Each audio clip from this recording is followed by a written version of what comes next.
नमस्कार, मैं ज्योतिजा स्वागत करती हूँ आप सभी का कल्कि जी के श्रीमद् सभी गीता के महत्तम ज्ञान के विशेष कार्यक्रम में। साथ ही इस कार्यक्रम में आज पिछले हफ्ते और आज के दिन हम दुर्गा पूजा स्पेशल प्रोग्राम का आयोजन करते हैं। तो आज हम नवरात्रि और माँ दुर्गा से जुड़े कुछ गहन प्रश्नों पर प्रकाश डालने जा रहे हैं। नवरात्रि केवल पर्व नहीं बल्कि साधक के अंतर्मन की यात्रा है, जहाँ शक्ति, भक्ति और आत्म शुद्धि का संगम होता है। हमारे सामने का अवसर है कि हम माँ दुर्गा के स्वरूप, उनकी महिमा और उनके संदेश को गहराई से समझे। इसी क्रम में हम आदरणीय संतों और महापुरुषों से जो प्रश्न करेंगे उसके उत्तर जो सुनेंगे, उसके उत्तर को सुनकर जो हमारे जीवन और साधना दोनों के मार्गदर्शक सिद्ध होंगे। इसी के साथ मैं हमारे आदरणीय संत का स्वागत करती हूँ। गीता मर्मज्ञ स्वामी विश्वानंद जी महाराज, खुला वजूद स्वामी सच्चिदानंद नाथ जी महाराज और सूफी संत राजेंद्र निगम बाबू जी महाराज, आप सभी का हार्दिक अभिनंदन है इस कार्यक्रम में। कार्यक्रम की शुरुआत में हर बार की तरह हम अपना सबसे पहला प्रश्न स्वामी विश्वानंद जी से करेंगे। प्रश्न यह है कि दैत्य दुर्गासुर का वध करने के कारण देवी का नाम दुर्गा पड़ा, किंतु वास्तव में माँ दुर्गा कौन? मैं महान सदगुरु महाराज के चरणों से आशीर्वाद लेते हुए, वरिष्ठ संतों को भी नमन करते हुए, बहन जी आपका भी बहुत बहुत अभिनंदन करते हुए अपने सब व्यूअर्स का स्वागत करते हैं हम सब मिलके। और बहन जी आपने जो प्रश्न किया है उसका उत्तर यहाँ हम दे रहे। माँ दुर्गा ने महिषासुर नाम का बहुत नकारात्मक शक्तिशाली राक्षस का वध किया था। इसीलिए भगत लोग माँ दुर्गा को महिषासुर मर्दिनी भी कहते हैं। आज हम बहन जी के प्रश्नों के उत्तर देने के साथ साथ वे देवी का नाम दुर्गा पड़ा है उसका आध्यात्मिक अर्थ भी समझेंगे। तो दुर्गा शब्द में दो अर्थ समाया हुआ है, एक बहुत दूर और गाह का अर्थ है कोई स्थान, जगह, कोई स्थान। ऐसे ही दुर्गा का अर्थ है जहां मुस्लिम लोग, या ऐसे ही ईदगाह का अर्थ है जहां मुस्लिम लोग ईद की नमाज अदा करने इकट्ठे होते हैं, वे स्थान वो ईदगाह कहा जाता है। ऐसे ही दूसरा शब्द है निगाह से दूर का अर्थ है, निगाह से दूर का अर्थ है नजर जहां तक पहुंचती है उससे भी दूर का ठिकाना, दूर का स्थान। तो ये दुर्गा देवी एक शक्तिशाली नारी शक्ति के रूप में बहुत दूर परम धाम से, अर्शे इलाही से परमात्मा ने ही अपने में से शक्तिशाली प्रकाश वाला एक वजूद बाहर निकाल कर अवतरित कराया। उसे प्रकाश वाला पुंज से ही माता दुर्गा एक देवी स्वरूप में अस्तित्व में आ गई। अब यह भी समझने की कोशिश करें तो माँ दुर्गा को इस दुनिया में क्यों अवतरित कराया गया परमात्मा की ओर से। तो जब महिषासुर नाम का राक्षस ने उनकी आसुरी नकारात्मक शक्तियों से देवी गुणों वाले लोग और देवताओं को दुखी करके मारना शुरू किया, बहुत से लोगों को मार के देवताओं को भी परास्त कर दिया। तब देवता सब मिलके विष्णु, ब्रह्मा और शंकर के पास गए और अपनी दुख की और परास्त होने की आप बीती बताई। तब ब्रह्मा ने सोचा कि अरे आ तो महिषासुर ने, मैंने ही तो महिषासुर को वरदान दिया है। उनके कठोर तप करने के बाद उसने मेरे से मांगा कि वे महिषासुर किसी पशु से और कोई पुरुष से न मरे। तब ब्रह्मा जी ने ही उनके कठोर तप को ध्यान में रखते हुए ये वरदान महिषासुर को दिया था। वे वरदान से उनको ऐसा, यानी कि महिषासुर को ऐसा नक्की हो गया कि अब तो वे देवों के साथ लड़ाई युद्ध करके उनको परास्त करके स्वर्ग यानी कि जन्नत की प्राप्ति आसानी से कर लेंगे। उसने क्रूर और बेफिक्र बन के देवों के साथ युद्ध करके बहुत से लोगों को मार के देवों को भी परास्त कर दिया और उनको गुलाम बना लिया। तब ये देवता गण तीनों देवों के पास पहुंचे और उनकी व्यथा दुख सुन के तीनों देवों को बहुत गुस्सा आया और उनके मुख से, ये तीनों देवों के मुख से अग्नि की ज्वालाएं प्रकट हुई और उस ज्वाला से इकट्ठी हो गई, वो ज्वाला इकट्ठी हो गई और उसमें से ही दुर्गा का एक देवी स्वरूप में अस्तित्व में, नारी स्वरूप में एक अस्तित्व हो गया, जो दुर्गा के रूप में माना जाता है। ये परमात्मा का प्लान था, इसलिए उन्होंने ही ये सारा प्लान बना के अपनी शक्तियों से ये दुर्गा का शक्ति वाला रूप अस्तित्व में बनाया। फिर सब देवताओं की शक्तियों से दुर्गा माँ को विविध प्रकार के शस्त्रों भी मिल गए और फिर वे शस्त्रों से ही माँ दुर्गा ने महिषासुर का वध किया। क्योंकि वरदान में कोई भी, ये महिषासुर को जो वरदान था कि कोई भी पुरुष से और पशु से वो मरने वाला नहीं था, लेकिन परमात्मा का प्लान तो और उसके तौर तरीके तो सदा के लिए ऐसे ही होते हैं। जब भी कोई कठोर तपस्या करके वरदान मांगता है तब उनको वे वरदानों से, हमेशा वरदानों से और शक्तियों से इस दुनिया में अच्छे कार्यों को करना होता है। इसलिए ही तो वैसे शक्तिशाली वरदान परमात्मा और देवों की ओर से ऐसे तपस्वी लोगों को मिलता है। लेकिन वैसे वरदानों को ज्यादातर लोग गलत उपयोग करके, अगर तो सत्ता प्राप्ति के लिए, अगर तो अपनी इच्छा की पूर्तियों के लिए ये वरदानों को लगाते रहते हैं। ये सामान्य मनुष्यों का स्वभाव है, वैसा परमात्मा अच्छी तरह जानता है। इसीलिए तो जब मनुष्य कठोर तप करके जब परमात्मा से अगर कोई देवों से वरदान मांगते हैं, तब परमात्मा उनके दिमाग में प्रवेश करके कुछ ऐसे वरदानों की मांग करा देते हैं, उस वरदानों में कुछ शक्तियां वरदानों से बाहर ही रह जाती है। फिर वही शक्तियों से वैसे आसुरी वृत्ति वाले लोगों को, जो अपने वरदानों को, शक्तियों को गैर उपयोग करने लगता है, वैसे का संहार कराया जाता है। इसीलिए माँ दुर्गा को एक नारी के रूप में, एक देवी के रूप में अवतरित होके महिषासुर का वध करना परमात्मा की शक्ति ही है। यहाँ तीनों देवों से जो क्रोध से जो प्रकाश निकला था, उससे माँ दुर्गा बनी थी, जो महिषासुर का वध करने में निमित्त बनी। इस प्रकार वास्तव में तो माँ दुर्गा एक परमात्मा की शक्ति है। वे मुख से प्रकट होने का अर्थ है ज्ञान प्रकट होना। वे ज्ञान से और वो तालीम से, बोलने से ही पूरे लोगों के जीवन में से बुराइयां, आशा और अज्ञान, नकारात्मकता नष्ट होती से, यानी कि ज्ञान की बातें करने से ही ये सब नष्ट होते। वैसा हर समय के दौर में ऐसी देवियां, यानी कि ज्ञान की बातें और तालीम की पद्धति इस दुनिया में प्रकट होती रहती है। जिसको परमात्मा और अवतारों, धर्म स्थापकों, रसूलों, नबियों, सदगुरु, देवों और देवताओं के रूप में प्रकट करके इस दुनिया में बुरे और नकारात्मक कार्यों को करने वाले असुरों, राक्षसों का वध कराते हैं। ऐसी शक्तियों से ही उसका वध कराते। वैसे ही वर्तमान में कल्कि अवतार आज गौर साहिबी महाराज भी अपनी ज्ञान की दिल वाली तालीम रूपी दुर्गा माँ के माध्यम से बुरे लोगों को अच्छे बनाकर परमात्मा को मिलने लायक बना रहे हैं।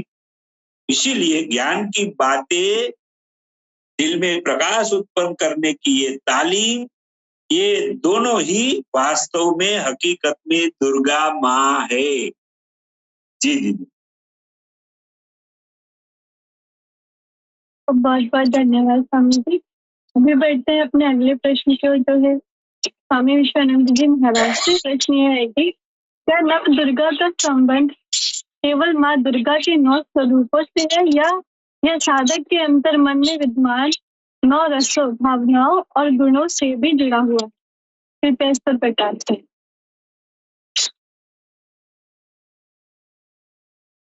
कोटिसा प्रणाम। आप सभी का हार्दिक स्वागत एवं अभिनंदन है।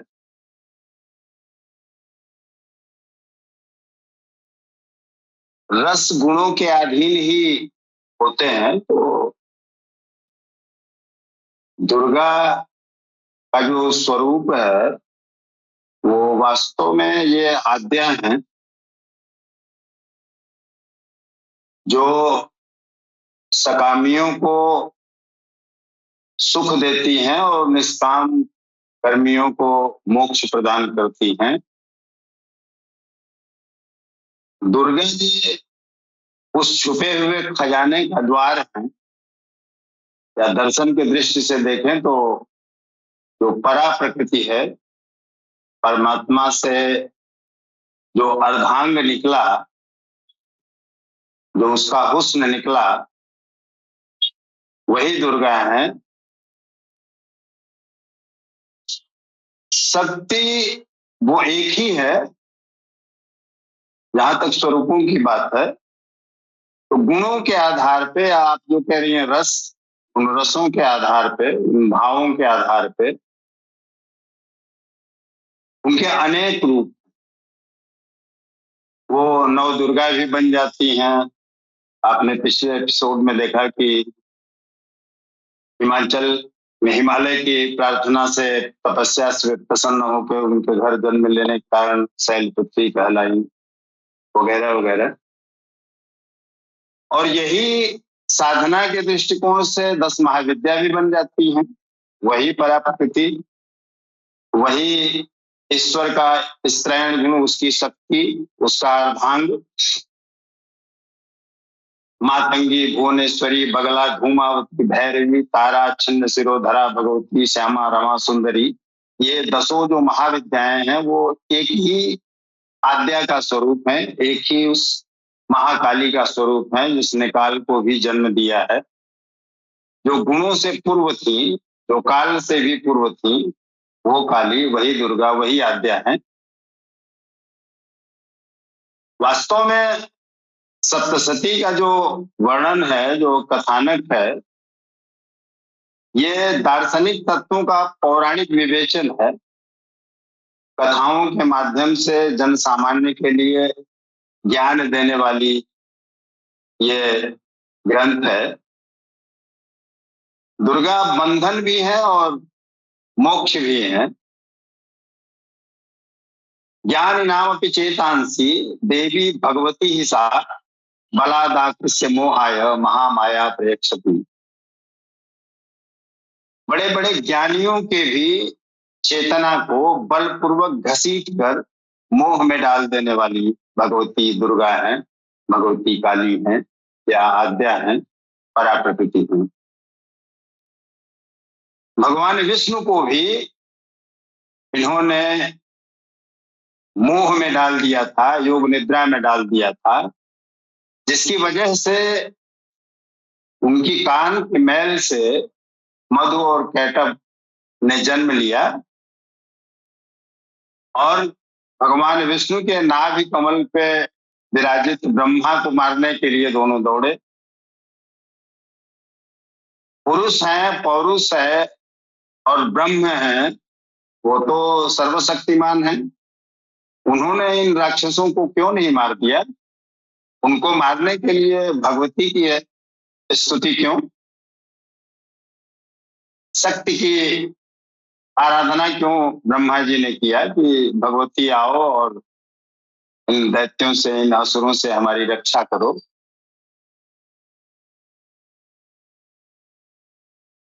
वो इसलिए कि युद्ध प्रेम स्थापित करने के लिए है। इसे प्रेम और वात्सल्य से ही जीता जाना है। भ्रम को मिटा के, मोह को मिटा के, अज्ञान को मिटा के दिलों में प्रेम बसा देने की बात है। इसलिए नारी शक्ति को आगे किया गया। ये प्रेम और वात्सल्य की प्रतिमूर्ति है। ये इन आसुरी वृत्तियों से छुटकारा दिला के प्रेम स्थापित कर देगी। कथा क्या है?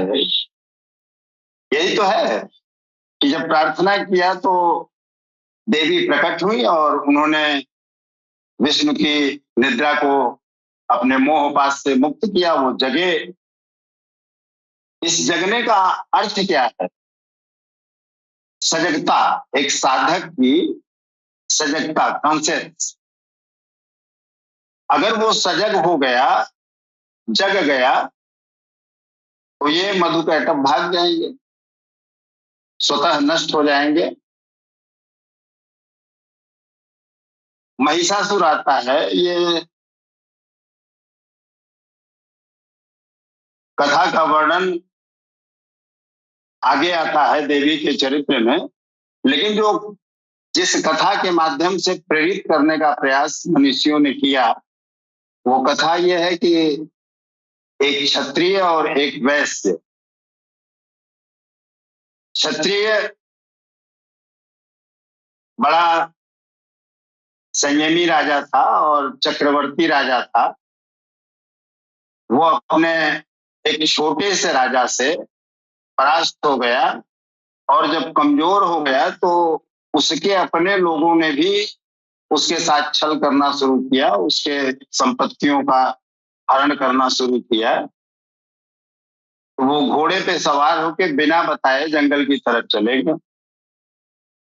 और एक वैश्य जो अपनी साधना के दूसरी स्टेज पे था, वो बहुत धनाढ्य था। उसकी पत्नी, उनके बच्चों ने उससे बेदखल कर दिया, उसका सब कुछ छीन लिया। वो भी जंगल में जाता है। वहां जंगल में एक ब्रह्मज्ञ, ब्राह्मण जिसने ब्रह्म को जान लिया है, वो तपस्यारत है, मेघा ऋषि। वहां का नजारा यह है कि वहां हिंसक पशु भी प्रेम पूर्वक रह रहे हैं। ये हिंसक पशु क्या है? ये हमारा नफ्स ही तो है। तो नफ्स मुतमईन हो गया है या सतोगुण की अवस्था में वहां सारे लोग हैं, सारे जीव हैं।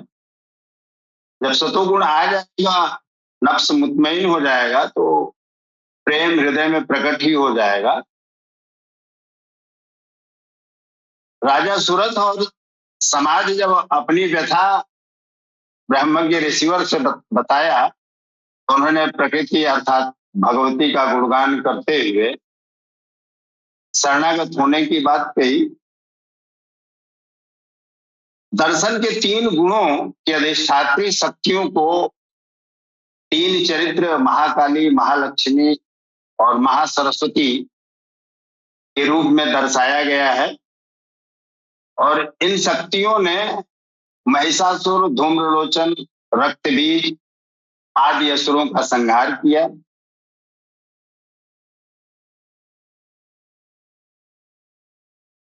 अगर प्रेम ही स्थापित करना था तो फिर ये इतनी हिंसा क्यों? सवाल ये भी उठता है कि देवी तो प्रेम स्थापित करने आई थी, तो ये मार काट क्यों कर रही है?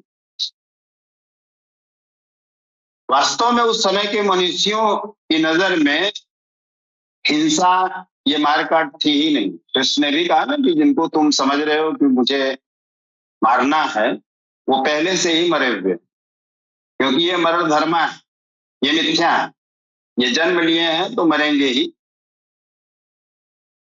अखंड को दबा देना ही उनकी नजर में हिंसा थी। सत्य से मुंह मोड़ लेना ही उनकी नजर में हिंसा थी। उस परमात्मा को भुला देना ही उनकी नजर में हिंसा थी। तो उस परमात्मा की तरफ उन्मुख कैसे होंगे? जब तक इन राक्षसों को मारेंगे नहीं, असुरों को मारेंगे नहीं,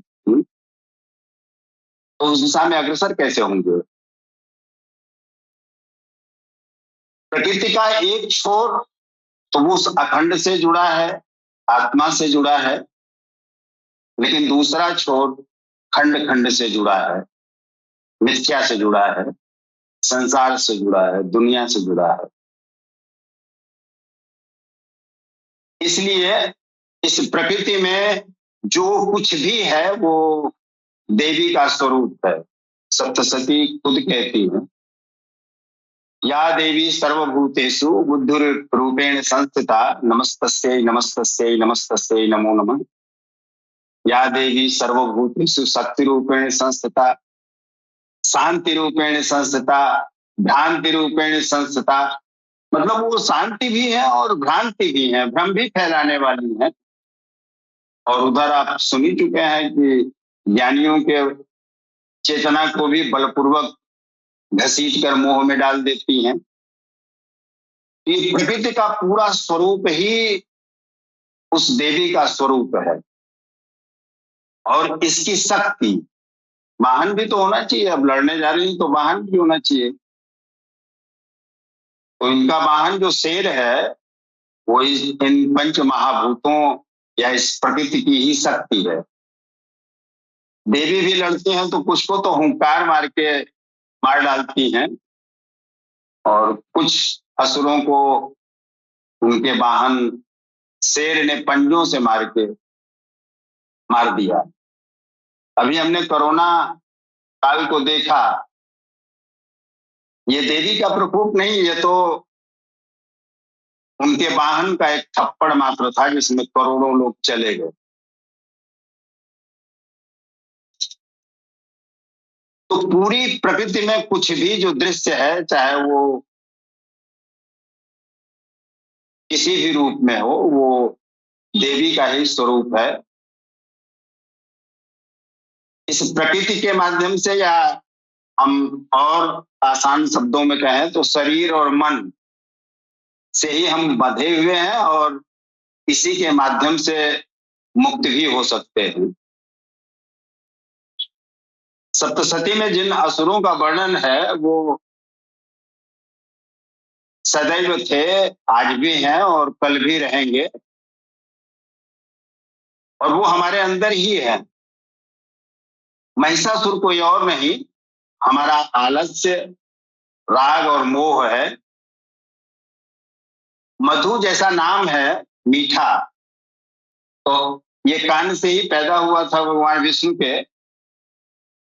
तो कान का की तरफ संकेत करने का मतलब कि अगर हमें हिंसक चीजें सुनने में अच्छा लग रहा है या दुनियावी चीजें सुनने में अच्छा लग रहा है, तो हमारी यही वृत्ति ही मधु है। और जिस कार्य को नहीं करना चाहिए वो कर रहे हैं और जिसको करना चाहिए वो नहीं कर रहे हैं।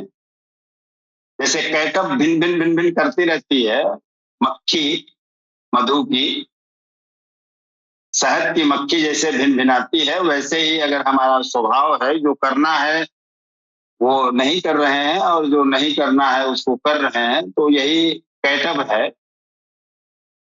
उदाहरण के लिए अगर आप छात्र हो तो आपका कार्य है पढ़ाई करना, लेकिन आप पढ़ाई नहीं कर रहे हो बल्कि सिनेमा देख रहे हो, ताश के पत्ते फेंट रहे हो। और ये नहीं हुआ तो फेसबुक पे किसी फर्जी आईडी पे, हो सकता है उसके पीछे पुरुष ही हो कोई, लेकिन किसी लड़की की फोटो लगा लिया तो उससे चैटिंग में मशगूल हो, दिन रात उससे चैटिंग कर रहे हो। तो यही वृत्ति हमारी कैटअप है। ऐसी तमोगुणी वृत्तियों को नाश कर हमारे हृदय में जो हिमालय जैसी स्थिर भक्ति उत्पन्न कर देती हैं, वो काल को जन्म देने वाली महाकाली आद्या दुर्गा इन वृत्तियों को नाश करने का, उस अंधकार से निकालने का, उस आलस्य से निकालने का काम आद्या ही कर सकती हैं, भगवती काली ही कर सकती हैं, या दुर्गा ही कर सकती हैं, या वो परा प्रकृति ही कर सकती है। भगवती का जो दूसरा रूप लक्ष्मी का है, अब यहाँ काली ने भक्ति जगा दिया, आपकी चेतना जागृत हो गई और आप एक्टिव हो गए, सक्रिय हो गए। और ये सक्रियता ही रजोगुण है। और रजोगुण का नाश करने वाली जो भगवती हैं उनका नाम है महालक्ष्मी।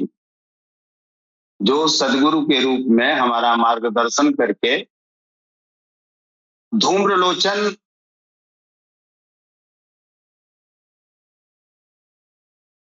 का अर्थ ये हुआ कि जो आंखों में धुआं फैला दे, सामने कुछ दिखे ही नहीं। तो ये इन जाहिरी आंखों की बात नहीं हो रही है, आपकी बुद्धि की आंखों पे धुआं ही धुआं हो जाए, भ्रम फैला दे, वो है धूम्रलोचन। और उसके जो दो गण हैं वो सुम अरे चंड और मुंड हैं। तो एक का काम है कि जो सत्य है उसको धुएं से ढक देना, उसको देखने ही न देना। और दूसरे का काम है जो नहीं दिखना चाहिए, जो दुनिया है, उसको विस्तारित करके दिखाना, मैग्निफाई करके दिखाना, बड़े बड़े रूपों में, स्वरूपों में दिखाना, आकृष्ट करना। तो सदगुरु रूपी जो महालक्ष्मी है वो ज्ञान से इस गुण को मार के उस अज्ञान को हटा देती हैं, उस धुएं को खत्म कर देती हैं। आपके नजरों के सामने सब कुछ दिखने लगता है, अर्थात इन असुरों का नाश कर देती हैं, संहार कर देती हैं। कथा तो बहुत विस्तारित है, मैं संक्षिप्त करता जा रहा हूं।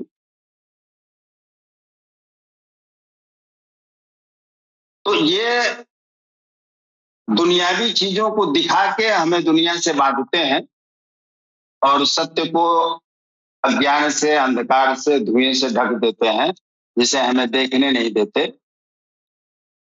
अंत में तीसरा स्वरूप जो आता है महासरस्वती का,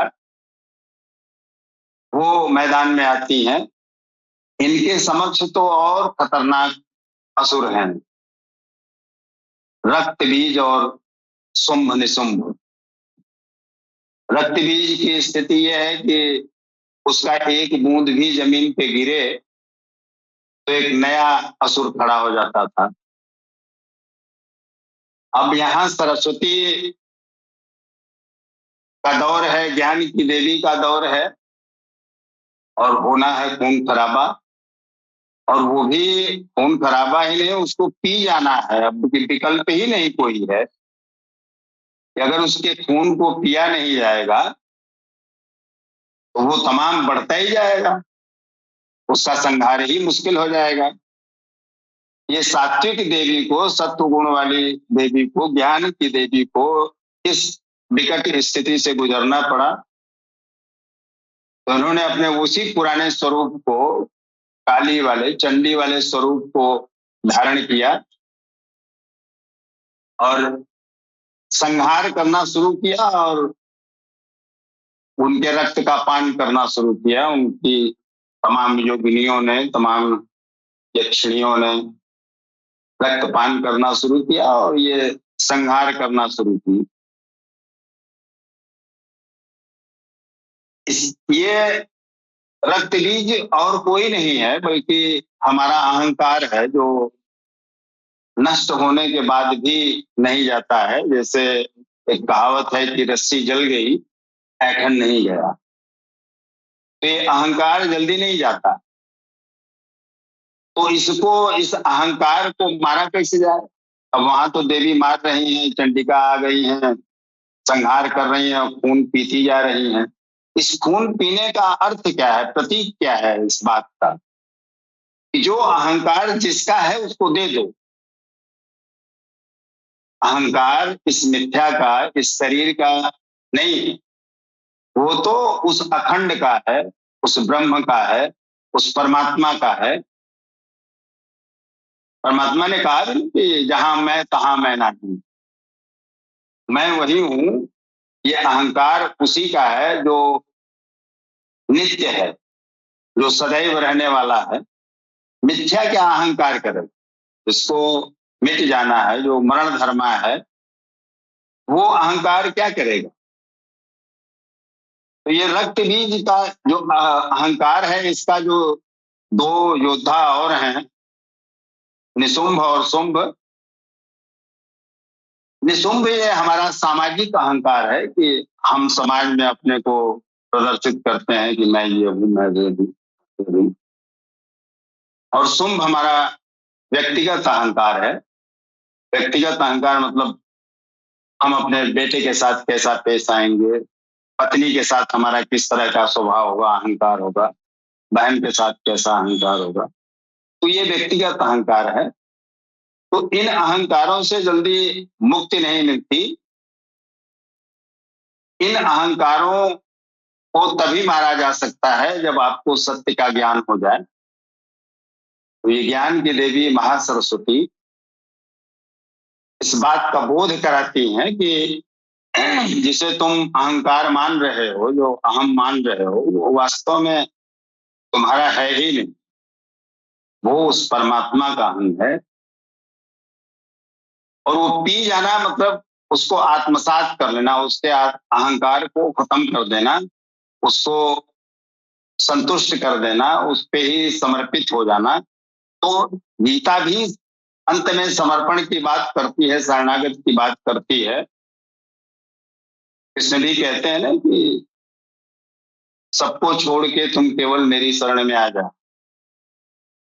यहां भी वही बात है कि अहंकार त्याग दो, मेरे ऊपर मेरी शरण में आ जाओ। और इस तरह से इन असुरों का संहार करके इन देवी के स्वरूपों ने प्रकृति को निष्कंटक कर दिया। और बाद में ये वर्णन आता है कि फिर गंगा की धारा भी स्वच्छ हो गई, हवा साफ हो गई। तो अभिप्राय ये था कि प्रकृति का दोहन, जो भौतिक जगत में अगर हम देखना चाहें तो जो प्रकृति का दोहन हो रहा है,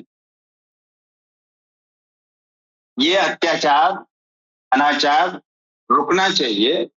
और ये सदैव से हो रहा है, इसलिए प्रकृति को अपने रूप में, अपनी शक्तियों के रूप में आना पड़ता है।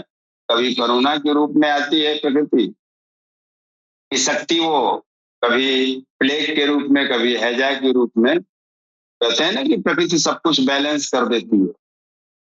तो यही भगवती दुर्गा है, भगवती काली है। इस प्रकृति का ही नाम वो शक्ति है, यही परमात्मा का अर्धांग है। क्योंकि उससे, पुरुष से प्रकृति, परा प्रकृति ही तो निकली।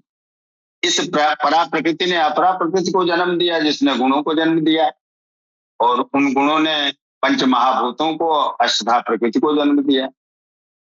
तो ये वो छोर है जो परमात्मा से जुड़ा हुआ है, उसका ही रूप है। तो इस तरह से इस देवी का स्वरूप है। और अंत में जब दोनों तपश्चर्या करके आए हैं, देवी प्रसन्न हुई हैं, तो सूरज को उनके राज्य वापसी का वरदान दिया। और जो समाधि वैश्य था उसको मोक्ष का वरदान देते हुए ज्ञान प्रदान करके मोक्ष प्रदान कर दिया। तो यात्रा बस उतने है, अज्ञान से ज्ञान की ओर। और ये गुरु के ही स्वरूप है, क्योंकि गुरु भी तो उसी की छाया रूप है। क्यों, अगर वो उसके हृदय में नहीं आया, उसकी छाया वो नहीं बना, तो सदगुरु हो ही नहीं सकता। तो गुरु को ही काली मान लीजिए, दुर्गा मान लीजिए, परा प्रकृति मान लीजिए, क्योंकि वो उस परमात्मा को जान चुका है। और जान चुका तो उसका अंग बन गया है। तो मेरी नजर में तो यही है, प्रकृति ही भगवती दुर्गा है, काली है, उसका अर्धांग ही भगवती दुर्गा और काली है। और ये असुर हमारे ये दुर्वृत्तियां हैं, हमारी कुवृत्तियां हैं। इन वृत्तियों से संघर्ष करके, चाहे आप ज्ञान मार्ग के माध्यम से जाएं, चाहे भक्ति मार्ग के माध्यम से जाएं, चाहे निष्काम कर्म मार्ग के माध्यम से जाएं, जाना वही है, उस सत्य को ही पाना है, उस प्रकाश को ही पाना है, जहां ये देवियां सदगुरु के रूप में मार्गदर्शन करती हैं, सहायता करती हैं। जो बलपूर्वक आकृष्ट करके मोह में डाल दी हैं, उस मोह से मुक्ति कर देती हैं। और जब मोह से मुक्ति मिलती है तो आदमी सजग हो जाता है, साधक सजग हो जाता है और दिन रात उसके ख्यालों में डूबा रहता है, तसव्वुर में रहता है, जिससे उसे सत्य की और ज्ञान की प्राप्ति हो जाती है।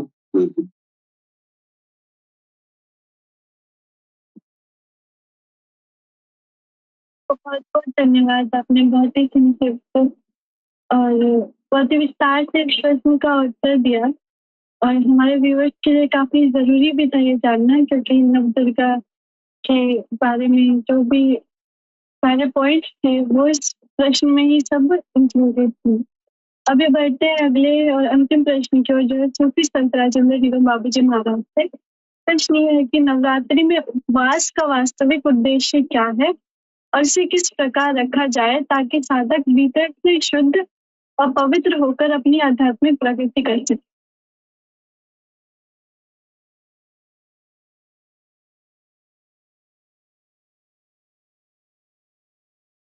सबसे पहले भगवान सदगुरु के चरणों में नमन करते हुए हम अपने पैनल में उपस्थित सभी दिव्य आत्माओं को सलाम प्रणाम करता हूँ। मैंने जो सवाल किया है, ये उपवास व्रत ये करने से कैसे हमारा आध्यात्मिक उत्थान होगा।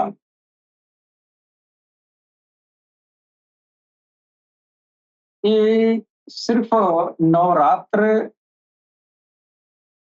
के दिनों में ही नहीं, उपवास करना, व्रत करना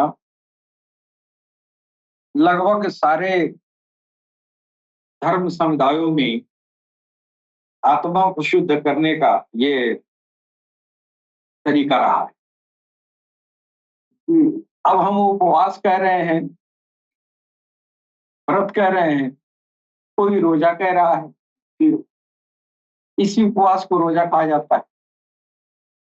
तरीके अलग हैं, कोई दिन भर नहीं खाता है और कोई दिन भर खाता है लेकिन अनाज नहीं खाता है।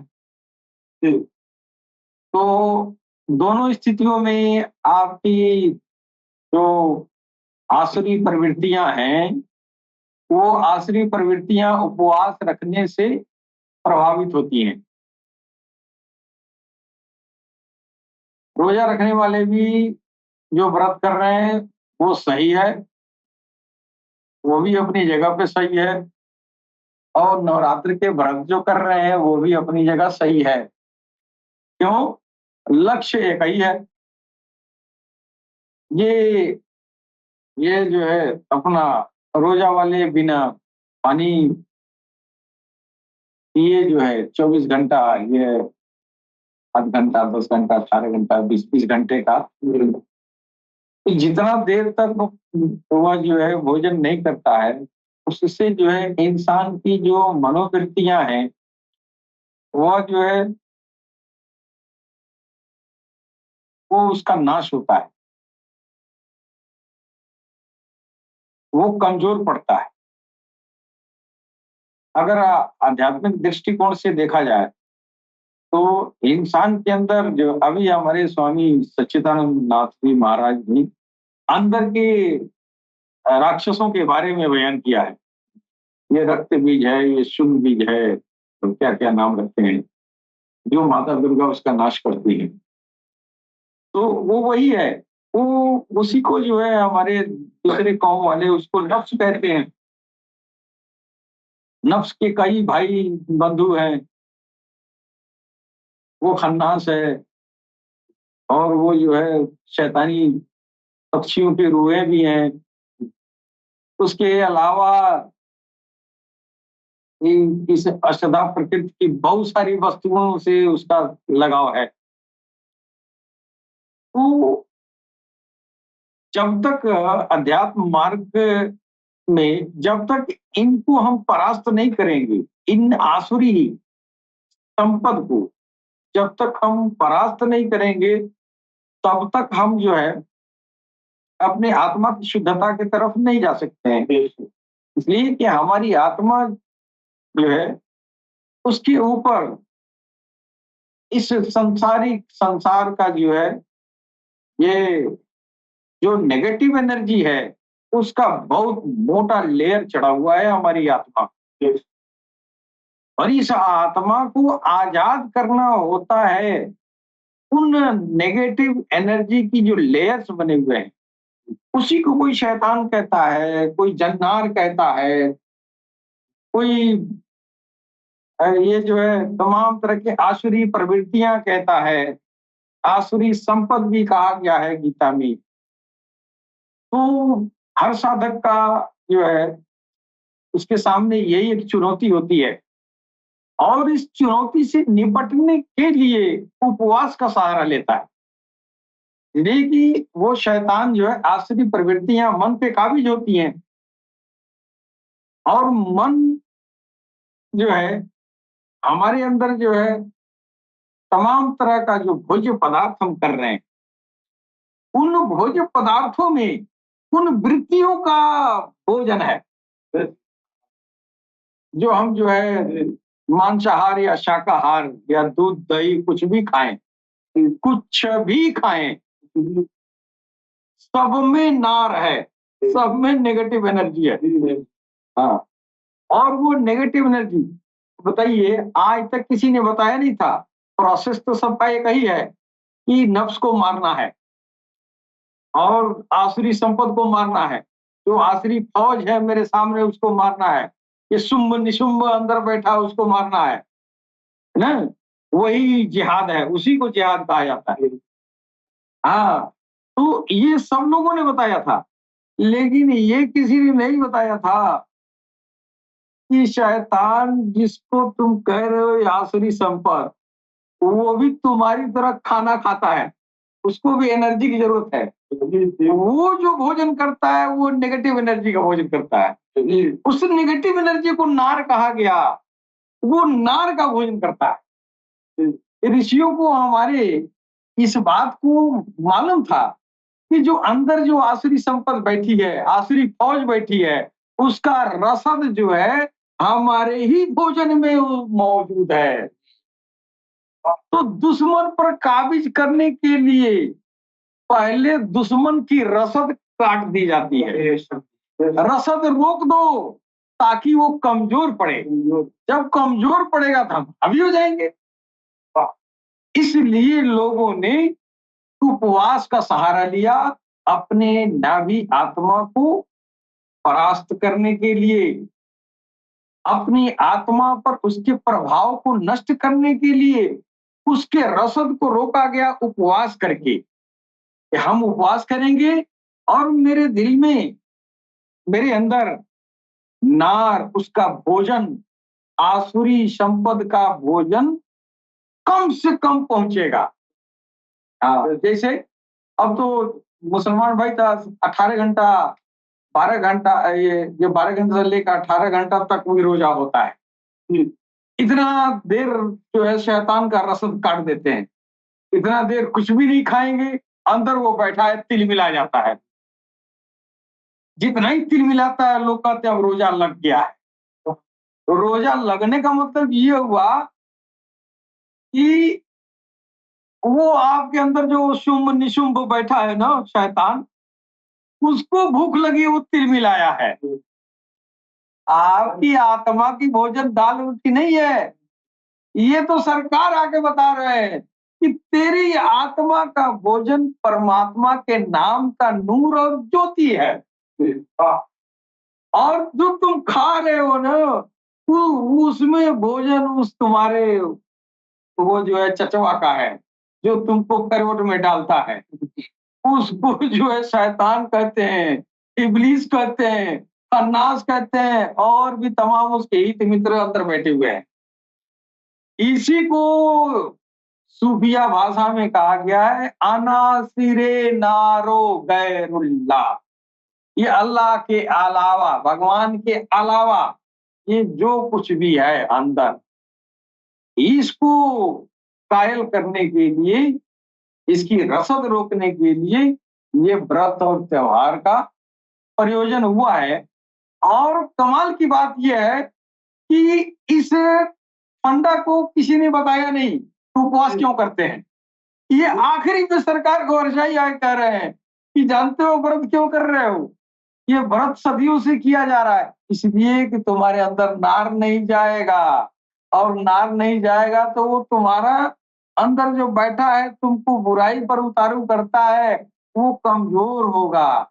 जब कमजोर होगा तो इस अमल में उसकी कमी आएगी, यानी तुमको बदमाशी करने पर मजबूर नहीं करेगा, इसलिए कि वो लाचार बेचार हो गया, उसको तोड़ने के लिए भोजन बंद किया जाता है कि नहीं।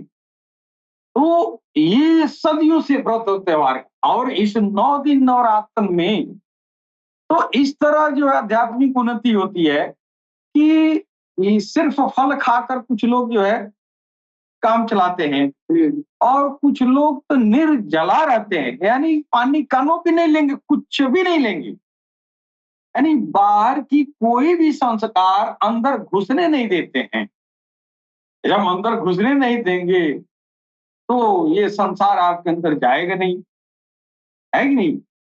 वो राक्षस जो अंदर बैठा है उसका रसद जाएगा नहीं, तो वो जो है कमांड में है, वो संतुष्ट हो जाता है। अच्छा जाओ भाई, खाना तुम नहीं दोगे, अब तुमको हम बुराई पर उतारू नहीं करेंगे।